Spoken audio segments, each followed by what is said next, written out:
말이에요. 전 아들이 정말 큰 병이 나도 단단히 낫다고 생각했어요. 제가 걱정할까봐 며느리와 작정하고 감춘 거라고 생각했죠. 그런데 웬걸 드러난 진실은 그것보다 훨씬 더 충격적이고 끔찍했습니다. 제 아들의 병명은 복막염이었어요. 의사는 관리를 잘 못해서 수술 부위에 염증이 생긴 것 같다고 하더군요. 그 말에 얼마나 당황했는지 몰라요. 수술이라뇨? 제 아들이 무슨 수술을 받았단 말인가요? 어머님은 모르셨어요? 환자분 얼마 전에 간 이식 수술 받으신 걸로 나오는데요. 제 아들이 간 이식을 받았다고요? 아니요, 공여자였어요. 기증자요. 제 아들이 누군가에게 간을 떼줬다니 하늘이 무너지는 기분이었어요. 제 표정에 의사도 뭔가 이상하다는 걸 알았는지 더는 아무 말 않더군요. 저는 아들이 병원 처치를 받는 동안 며느리에게 전화를 걸었어요. 그리고 아들이 복막염 때문에 병원에 입원했다고 알렸죠. 그런데 며느리는 놀란 기색도 없이 그래요? 며칠이나 입원해야 된대요? 그이 회사도 그만두는 바람에 요즘 진짜 돈이 없는데? 하며 난색을 표하더라고요. 남편이 쓰러졌다는데 한다는 말이 그따위라니 울컥하더군요. 전 며느리에게 상철이가 간 이식 수술을 했다는데 대체 누구한테 간을 줬다는 거니? 하고 대놓고 물어봤어요. 왠지 며느리는 알고 있을 것 같다는 확신이 들었거든요. 역시나 며느리는 천연덕스럽게 입을 열더군요. 그이가 얘기 안 했어요? 저희 엄마가 사실 몇 년 전부터 간이 급속도로 안 좋아져서 간경화가 왔거든요. 다행히 그이가 적합 검사해 보니까 딱이라고 나와서 얼마 전에 수술했어요. 간 이식이라고 할 때부터 어느 정도 예상은 했지만 정말 안싸돈이었다니 기가 막히더라고요. 어떻게 그런 큰일을 나한테 한마디 말도 없이 결정했니? 그게 말이 돼? 저는 그이가 얘기했을 줄 알았죠. 어머님, 제가 지금 좀 일하다 나온 거라 어쨌든 어머님이 병원에 계시니까 전 오늘 안 가봐도 되죠? 이만 끊을게요. 제가 미처 뭐라고 할 새도 없이 며느리는 전화를 끊어버렸어요. 전 홀로 병실로 돌아와 복잡한 심정으로 아들의 곁을 지켰죠. 다행히 아들은 병원 처치를 받은 뒤로 점차 호흡이 안정돼 갔어요. 의사는 수술 후 식습관이며 건강관리에 힘썼어야 하는데 그런 게 하나도 되지 않은 것 같다며 뭐라고 하더군요. 며느리 꼴을 보아하니 평소에도 제 아들을 제대로 챙겼을 것 같지가 않더라고요. 진작 시어머니 노릇 좀 할걸. 저희 시어머니 같은 사람이 되고 싶지 않아 아들 내외를 일부러 멀리했던 게 이렇게 독이 돼 돌아올 줄은 꿈에도 몰랐네요. 정말 가슴이 천갈래 만갈래로 찢어지는 기분이었어요. 이튿날 아들은 의식을 차렸어요. 전 바로 자초지종을 캐물었죠. 제가 모든 걸 알았다는 걸 눈치챈 아들은 순순히 진실을 털어놓더군요. 수정이가 사정사정 하더라고요. 제발 엄마 좀 살려달라고. 자기는 부적합 판정이 나와서 주고 싶어도 줄 수가 없다고. 그래서 검사해 봤는데 적합 판정이 떴고 어찌저찌 하다 보니 수술까지 하게 됐어요. 뭐 후유증도 없고 아무 문제 없으니까 걱정하지 마세요, 엄마. 아무 문제가 없는 놈이 회사까지 그만두고 이렇게 응급실로 실려와? 원래 체력이 돌아오기까지 좀 시간이 걸린대요. 안 그래도 이직하려고 했으니까 겸사겸사 회사도 그만둔 건데 걱정 끼쳐서 죄송해요. 그래, 그건 그렇다 치고 너 새아가랑은 아무 문제 없는 거야? 문제는 무슨 문제가 있다고 그래요. 괜한 걱정 마세요. 아무래도 아들은 뭔가를 더 숨기는 눈치였어요. 고민하다 며느리 회사로 찾아갔던 날 갑자기 다른 사람처럼 돌변한 며느리에 대해 얘기했죠. 그러자 그때까지도 입을 꾹 다물고 있던 아들이 화를 내더군요. 뭐라고요? 그 사람이 엄마한테도 그따위로 말했단 말이에요? 엄마한테도라니? 그럼 너한테도 그런단 말이야? 제 추궁에 아들은 긴 한숨을 쉬었어요. 그러다 제 최근에 다시 입을 열었죠. 사실 수정이랑 이혼할까 생각 중이에요. 아무래도 걔 저한테 일부러 접근한 게 아닌가 싶어요. 그 생각지도 못한 말에 전 뒤통수를 얻어맞은 듯 어안이 벙벙해졌어요. 대체 그게 무슨 말이냐고 추궁하자 아들은 더욱더 충격적인 진실을 고백하기 시작했습니다. 수정이가 처음부터 그랬던 건 아니에요. 결혼 초엔 엄마한테도 잘했잖아요. 맞벌이 하는 와중에도 집안일 대부분 다 자기가 하려고 하고 맨날 사랑한다, 보고 싶다 애정 표현하고 장모님도 저를 얼마나 예뻐했는데요. 근데 간 이식 수술하자마자 두 사람 다 태도가 확 달라졌어요. 장모님은 냉기가 풀풀 날리고 수정이도 갑자기 집안일을 나 몰라라 하질 않나, 회사에 있는 남자 동료들하고 허구한 날 회식이랍시고 술 마시질 않나. 제가 회사 그만둔 뒤로는 아예 절 반만 축내는 기생충 취급하면서 상대도 안 하려고 해요. 간 이식하고 몸이 힘들어서 퇴사한 거지 그냥 별 생각 없이 그만둔 게 아닌데. 새아가가 갑자기 왜 그러는 건지 얘긴 해봤어? 제 말은 듣지도 않아요. 며칠 전부턴 이혼하고 싶다면서 헤어지자는 말만 하고요. 이대로는 안 되겠다. 내가 새아가 불러서 얘기를 좀 나눠봐야겠어. 충격받은 전 바로 병원으로 며느리를 호출했죠. 오기 싫어하는 기색이 역력해 강경하게 얘기했더니 그제야 투덜대며 알겠다고 하더군요. 며느리는 전화한 지 3시간이 훌쩍 넘어서야 모습을 드러냈어요. 그리고 제가 입을 열기도 전에 대뜸 돈 얘기부터 꺼내더군요. 왜 아직도 퇴원을 안 하고 있어요? 가뜩이나 이번 달 생활비도 빠듯한데. 그 말을 듣자마자 속에서 열이 확 나더라고요. 어쩜 사람이 이렇게 염치가 없는지 절로 말이 뾰족하게 나가더군요. 넌 너희 엄마 살리겠다고 간 이식까지 해준 남편한테 할 말이 그것뿐이니? 애초에 우리 상철이가 회사 그만두고 병원 실려온 것도 다 그놈의 간 이식 때문이잖아. 며느리 눈치만 보며 아무 말도 못하는 아들 대신 제가 나선 건데 며느리는 오히려 코웃음을 치더군요. 누가 보면 뭐 심장이라도 떼어준 줄 알겠어요. 간은 이식해도 기증자한테 아무 문제 없거든요. 유세를 떨고 싶거든 잘 좀 알고나 말하세요, 아줌마. 뭐? 아줌마? 너 진짜 막 가자는 거니? 네, 저희 이혼할 거란 얘기 아직 못 들으셨어요? 이혼하면 남남 되는 거잖아요. 그러니까 아줌마라고 불러도 할 말 없는 거고요. 너 진짜 이런 애였던 거니? 근데 감쪽같이 그동안 속이고 있었던 거야? 길게 말 섞고 싶지 않아요. 병원엔 내일 바로 퇴원한다고 했으니까 그렇게 아세요. 더 있고 싶으면 병원비는 아줌마가 알아서 하시고요. 아예 다른 사람이 돼버린 며느리를 보고 있자니 정말 아들 말처럼 의도적으로 접근한 게 아닌가 하는 의심이 들더군요. 새아가, 너 정말 상철이한테 일부러 접근한 거니?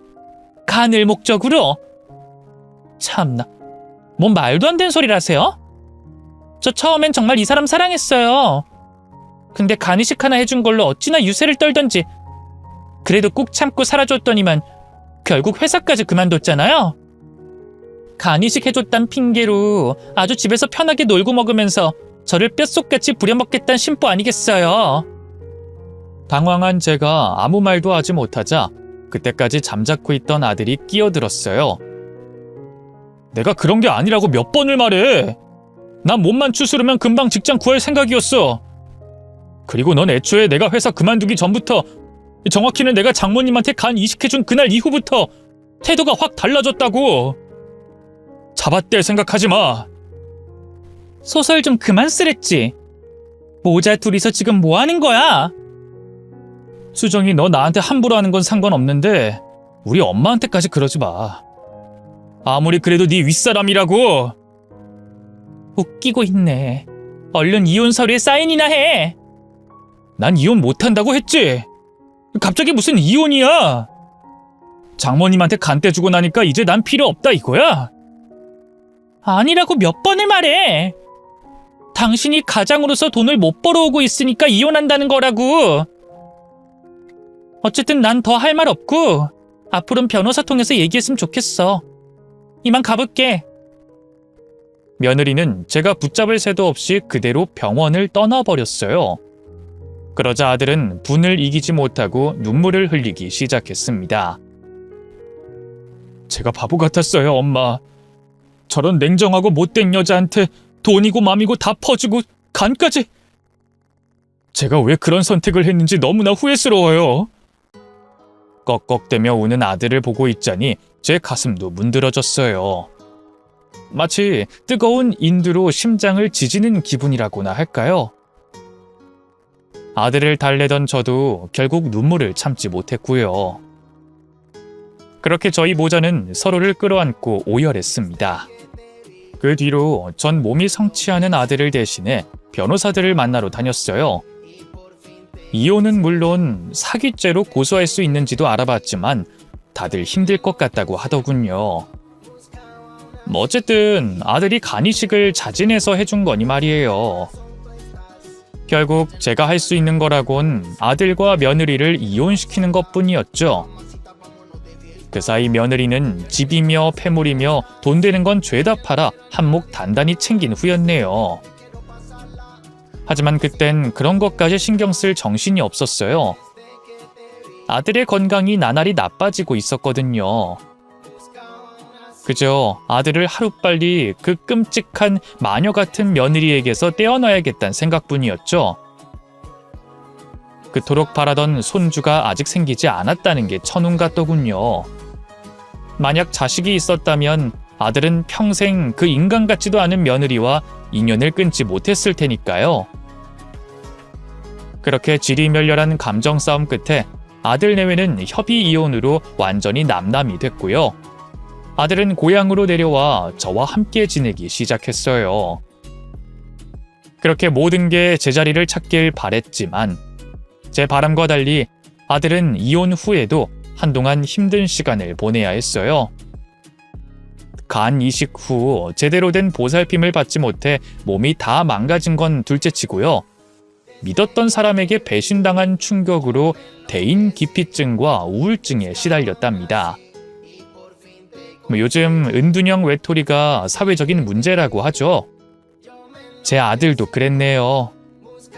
외출은커녕 사람들이 없는 밤 시간대 산책하는 것도 힘들어했어요. 그저 하루 종일 집에 틀어박혀 컴퓨터 게임만 했죠. 하나뿐인 아들이 그런 꼴이 됐으니 속이 뒤집어지지 않을 애미가 어딨겠어요. 어르고 달래도 보고 화도 내보고 했지만 달라지는 건 아무것도 없더라고요. 여기에 길게 다 풀 수는 없지만 아들과의 갈등이 계속되면서 한땐 정말 극단적인 선택을 고민하기도 했었네요. 그런 아들이 달라진 건 아이러니하게도 제 암 발병 때문이었어요. 어느 날 가슴에 멍울이 잡혀 병원에 가보니 유방암이라고 하더군요. 다행히 초기에 발견했기 때문에 수술과 항암 치료만 잘하면 아무 문제 없을 거라고 하더라고요. 저도 주변엔 유방암을 앓는 지인들이 몇 있었기 때문에 마음을 굳게 먹고 이겨내려고 했죠. 그런데 정작 아들 녀석은 제 암 발병 소식에 깜짝 놀랐던가 봐요. 1년 만에 방 밖으로 나와 제 손을 잡고 잘못했다고 펑펑 울더군요. 엄마, 죄송해요. 못난 아들 때문에 평생 고생만 하고 엄마가 아픈 것도 다 저 때문이에요. 제가 너무 힘들게 해서. 아니야. 엄마가 아픈 게 왜 너 때문이야. 그런 몹쓸 소리 하지 마. 아니에요. 저 때문이에요. 여자 보는 눈도 없어서 멍청하게 간이고 쓸기고 다 떼주다 뒤통수나 맞고 그렇게 엄마 가슴에 대못 박은 뒤로도 나 힘들다는 핑계로 엄마 힘든 거 모른 척했어요. 내가 그러면 안 됐는데. 이제부턴 정말 잘할게요. 다시 취업도 하고 사람 구실하면서 살게요. 그러니까 아프지 마세요. 엄마까지 저 두고 가면 안 돼요. 그럼 내가 우리 아들 두고 어딜 가? 걱정하지 마. 다 잘 될 거야. 아이처럼 안겨 매달리는 아들을 보니 가슴이 찢어지는 것 같았어요. 어느새 제 눈에도 뜨거운 눈물이 끝없이 흐르더군요. 그렇게 저희 모자는 서로를 끌어안고 한참을 울었더랬죠. 그 뒤로 아들은 제가 알던 옛날의 그 자랑스러운 아들로 돌아왔어요. 전에 다니던 곳보다 더 이름난 회사에 척하니 붙어 지금까지 잘 다니고 있고요. 꾸준한 운동과 식이요법으로 건강도 많이 되찾았답니다. 저도 가게를 정리한 뒤 수술과 항암 치료를 무사히 잘 끝냈어요. 그래도 사람이란 게 한 번에 싹 과거가 정리되진 않잖아요. 저도 때때로 전 며느리가 떠올라 괴로웠죠. 아들은 지난 일 들춰 뭐하냐고 다 잊자고 했지만 어디 그게 쉽나요? 어떻게든 되갚아줄 방법이 없을까 궁리했는데 알아서 자기가 먼저 연락을 하더군요. 모르는 번호로 전화가 와서 별 생각 없이 받았는데 간드러지는 목소리로 어머님, 그동안 잘 지내셨어요? 하더라고요. 그 순간 등 뒤로 어찌나 소름이 돋던지 마치 아무 일도 없었던 것처럼 구는 게 기가 막혔어요. 갑자기 어쩐 일이니? 그냥 어떻게 지내시는지 궁금해서요. 우리가 그런 안부 주고받을 사이는 이제 아니지 않니? 어머님이 그렇게 차갑게 구시는 것도 이해해요. 제가 다 잘못했어요. 하나밖에 없는 저희 엄마 살려준 사람인데 갑자기 아프다면서 회사도 그만두고 앓는 소리만 하니까 마음이 식더라고요. 그러면 안 됐는데. 갑자기 다른 사람이 된 양 저자세로 나오는 며느리 때문에 어안이 벙벙했어요. 대체 뭐하는 수작인가 싶었죠. 그래서 하고 싶은 얘기가 뭐니? 어머님, 전 그이 정말 사랑했어요. 아니, 사랑해요. 어머님만 괜찮다고 하시면 다시 합치고 싶은데 그이가 이젠 제 전화도 안 받아요. 아직도 제가 간 이식 때문에 일부러 접근했다고 생각하나 봐요. 진짜 그런 거 아닌데. 어머님이 그이한테 얘기 좀 잘해주시면 안 될까요? 적어도 제 전화라도 받아달라고요. 네? 그 말 같지도 않은 얘기를 듣고 있자니 기가 막히더라고요. 저를 얼마나 우습게 봤으면 또 이러나 싶기도 했죠. 뭐라도 좀 되갚아줘야겠다는 생각에 전 일부러 알겠다고 대신 얼굴 보고 얘기 좀 하자고 했어요. 약속 장소는 일부러 며느리가 다니는 회사 앞 카페로 잡았죠. 아무것도 모르는 며느리는 냉큼 미끼를 물더군요. 전 아들 몰래 그 자리에다가 미리 준비해간 똥물 한 바가지를 며느리 얼굴에 된통 뿌려줬답니다. 어머님, 이게 대체 무슨... 왜? 똥한테 똥을 끼얹은 것뿐인데 뭐? 이제 와서 다시 합치고 싶으니 말 좀 잘해줘? 결혼 생활 내내 오냐오냐 했다고 네가 아주 나를 만만하게 봤구나. 우리 아들 간 떼먹고 돈 떼먹다 단물 쏙 빠지니까 걸림돌 취급한 너를 내가 미쳤다고 다시 우리 집 며느리로 들이겠니? 너 한 번만 더 나나 우리 아들한테 연락해봐. 그땐 정말 가만 안 둘 거니까. 알았어? 생전 처음 보는 제 거친 모습에 며느리는 많이 놀란 것 같았어요. 하얗게 질린 얼굴로 바들바들 떨기만 할 뿐 제대로 입조차 열지 못하더군요. 전 그 자리에서 일부러 더 고래고래 악을 쓰며 며느리에게 모욕을 줬답니다. 그 카페가 며느리 회사 사람들이 많이 이용하는 곳이라는 걸 잘 알고 있었거든요. 모르긴 몰라도 아마 회사에 소문이 돌아 망신을 톡톡히 당했을 거예요. 며칠 후 아들도 그 사실을 알게 됐어요. 아마 며느리가 아들에게 얘기를 전한 거겠죠. 아들은 왜 그런 짓을 했냐고, 그 여자가 몹쓸 짓을 했으면 어떡할 뻔했냐고 저를 걱정해 주더군요. 그 얼굴에 며느리에 대한 미련은 한 톨도 보이지 않아 안심했답니다. 그 기집애가 너한테 한 짓을 생각해봐. 엄마가 어떻게 가만히 있겠니? 그런 인간 같지도 않은 여자는 그냥 잊으라니까요. 엄마, 저한테 뜯어간 돈 다 쓰고 만나던 남자랑도 잘 안 되니까 다시 연락하는 것뿐이에요. 신경 쓸 가치도 없어요. 넌 복수하고 싶은 마음도 없니? 어차피 그런 여자는 알아서 망하게 돼 있어요. 제 손 더럽힐 가치도 없다고요. 사실 그땐 아들이 참 성인군자 같은 소리를 한다 싶었어요. 그런데 인과응보라는 게 진짜 있긴 한가 봐요. 제가 일으킨 소동 때문에 전 며느리는 결국 회사를 그만뒀는데요. 불행은 거기서 끝나지 않았거든요. 글쎄, 부잣집 아들을 꼬시려다 사기 결혼을 당해 빚만 수억을 졌다지 뭐예요. 그 와중에 한때 안싸돈이었던 여자는 다시 술에 손을 댔다가 급성 알코올 중독으로 간과 신장은 물론 온몸의 장기가 다 망가졌다고 하더군요. 며느리는 모친의 병원비와 빚에 시달리다 결국 사채까지 손을 댔던가 봐요. 사채업자들을 피해 야반도주를 해서 지금도 떠돌이 생활을 하고 있다고 하더군요. 한때 한 지붕 아래 살았던 만큼 씁쓸한 마음이 들기도 하지만 이제 남보다도 못한 사이가 된 만큼 더는 신경 쓰지 않으려고 합니다. 반면 저희 아들은 이혼 후 더욱더 잘 살고 있어요. 여자에게 그렇게 된통당했으니 새 짝을 찾을 수 있을까 싶었는데 다행히 몇 년 전 좋은 여자를 만나 새 장가 갔답니다. 새 며느리는 전 며느리와 달리 정말 심성이 곱고 착한 아이예요. 저희 아들에게 어찌나 지극정성인지 몰라요. 매일 하루도 빠지지 않고 새벽같이 일어나 출근하는 아들의 아침을 차려주는 건 물론이고요. 아들의 건강도 저보다 더 유난히 챙긴답니다. 얼마 전엔 아들 만성 습진을 고쳐야겠다면서 오지산골에 있는 유명한 한의원까지 가서 보약을 지어왔어요. 이 정성도 정성인데 금액이 헉소리 날 정도로 비쌌거든요. 물어보니 모아뒀던 자기 용돈을 탈탈 털었다고 하더라고요.